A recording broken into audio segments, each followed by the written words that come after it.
आज रूस और यूक्रेन के बीच छिड़े हुए इस युद्ध का 9वां दिन है और बड़ा सवाल यह कि अब राष्ट्रपति व्लादिमीर पुतिन क्या करने वाले हैं, क्योंकि यूक्रेन के खार्किव में रशिया ने एक और बड़ा अटैक किया है। रूस पर क्लस्टर बम गिराने का आरोप लगा है। खार्किव में क्लस्टर बम गिराया गया है रशियन सेना की ओर से। यह यूक्रेनी दावा इस वक्त हम आपके सामने रख रहे हैं। इस क्लस्टर बॉम्बिंग में बहुत बड़ा नुकसान हुआ है। अब ये क्लस्टर बॉम्बिंग क्या होती है ये आगे हम आपको समझाएंगे, लेकिन पहले ये वीडियो आप देखें। जबरदस्त बमबारी।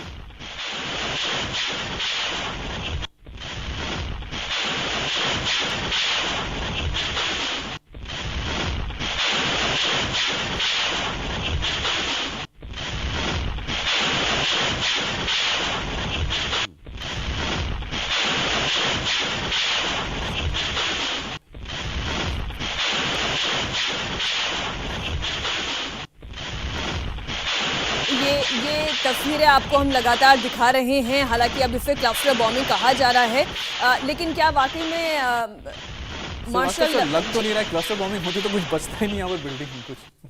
ये तो लग रहा है कि शायद एयर अटैक हुआ है जिसमें कि आप बड़े जो आप होते हैं ना रॉकेट डालते हैं जो एक के बाद एक जाते हैं, बड़ी गोलियां जो होती हैं। स्ट्रेफिंग हो सकती है। एग्जैक्टली, हाँ, वन काइंड ऑफ स्ट्रेफिंग, हाँ, जिसमें कि आप गन से स्ट्रेफ करते हैं।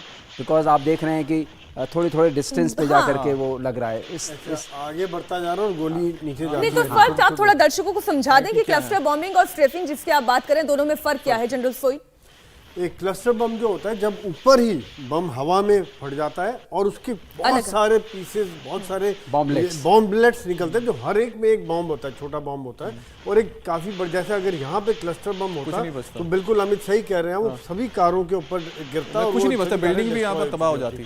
तो ये जो श्रीवास्तव सर बताते हैं कि ये वाकई में स्ट्रैफिंग लग रहा है कि ऊपर से हेलीकॉप्टर उड़ता जा रहा है आगे आगे और उस तरह से फायर करता जा रहा है नीचे। तस्वीरें एक एक करके हम आपको दिखा रहे हैं। यूक्रेन में रूस के हमले की एक और भयावह तस्वीर आई है चेरनिहिव से, जहां रूसी हमले में 33 नागरिकों की जान गई है। मिसाइल हमले में कई घर तबाह हो गए हैं। तस्वीरों में दिख रहा है कि आसमान से कई मिसाइलें गिर रही हैं। अचानक से बहुत बड़ा धमाका हुआ। तस्वीरों में दिख रहा है कि कई लोग मिसाइल अटैक के बाद जान बचाने के लिए भाग रहे हैं। 1 2 3 4 और फिर वो जब नीचे गिरी तो किस तरीके की तबाही, वो भी आपके सामने।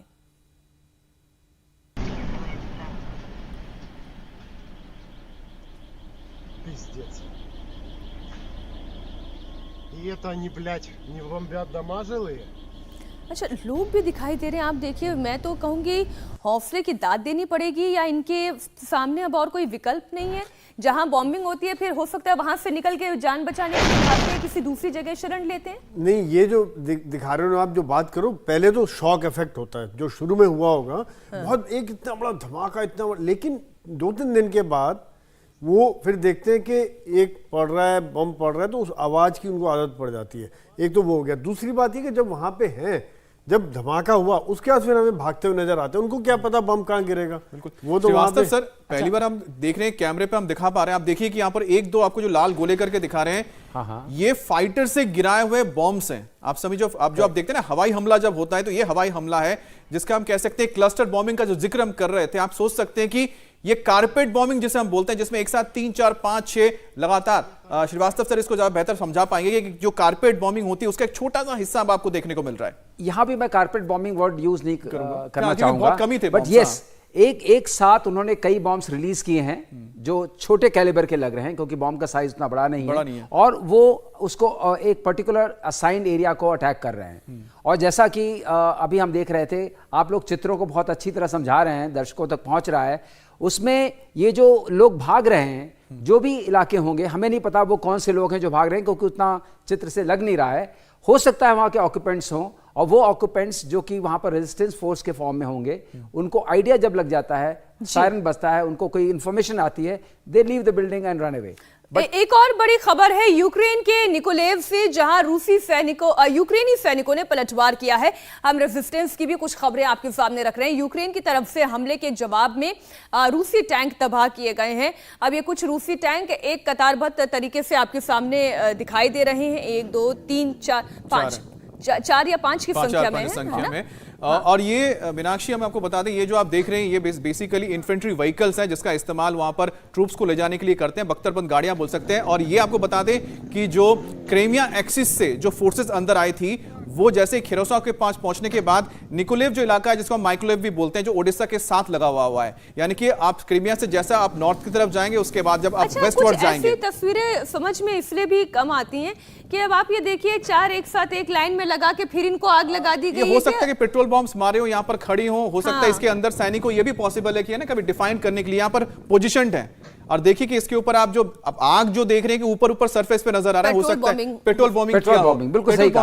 हो सकता है करके वो लोग बता रहे थे तो अंदर बैठे होंगे, हो सकता है अंदर फोर्सेस बैठी हुई है, चुपचाप आराम से बैठे हैं, वही उनको पता है कि कुछ होगा नहीं, उसके बाद वो चले जाएंगे। अच्छा, ऐसे बख्तरबंद गाड़ियों को इतना बड़ा नुकसान पहुंचता है अगर पेट्रोल बॉम्बिंग होती है? नहीं, इतना ज्यादा नुकसान नहीं होता है, पर यह कि अगर उनके डीजल टैंक में या कि इस तरह से आग लग जाए या उसको अगर अंदर चला जाए तो वाकई में उसमें आग लगती है, खतरा होता है आग की वजह से। ये ऊपरी सतह पर है वही दिखाई दे रहा है। कितना बड़ा नुकसान हुआ है नहीं हुआ है ये तो फॉग ऑफ वॉर जैसा हम लगातार कह रहे हैं। यूक्रेनी दावे अपनी तरफ से इसलिए भी कर रहे हैं जिससे कि एक तरीके का मोरल जो है वो अपने जनता का बूस्ट कर सके, अप कर सके। इंडिया टीवी हर वक्त हर जगह डाउनलोड करने के लिए सर्च करें India TV news Google play store या ऐप स्टोर पर।